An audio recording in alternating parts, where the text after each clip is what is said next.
проследиме барањата кои се на денешниот протест? Барањата на денешниот протест првоначално бараме одговорност, безбедност и транспарентност. Значи бараме одговорност за сите поврзани со трагедијата на Вукочани, но не само за конкретната трагедија, туку бараме одговорност и за претходните трагедии кои што се случија. Истите барања конкретни ги имаме наведено на нашите социјални мрежи. Значи бараме инспекторат, тоа е одделот на транспарентност.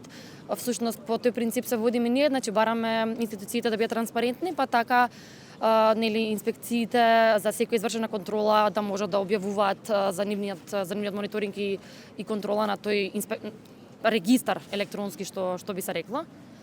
Бараме да има безбедни сервиси за граѓаните, значи бројка да што ќе можат да повикаат доколку они воочат сами некои нерегуларности, тоа се некои специфични барања и како што кажавме одговорност од сите, ние не можеме да не сме стручни да кажеме каде е одговорноста, затоа има истрага која што е активна.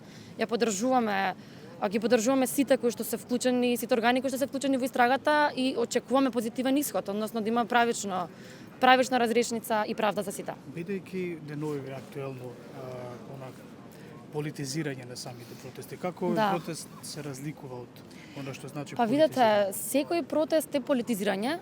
Она што треба да го разграничиме конечно веќе дека активно политизирање не е партизирање. Односно, ние моментално действуваме во политиката е дел од јавното, а јавното не засега сите. Така што секогаш имало такви учени обиди за да се изманипулира јавноста, ние не сме поврзани со ни една политичка партија и ова е чисто дел од нашата иницијатива граѓанска.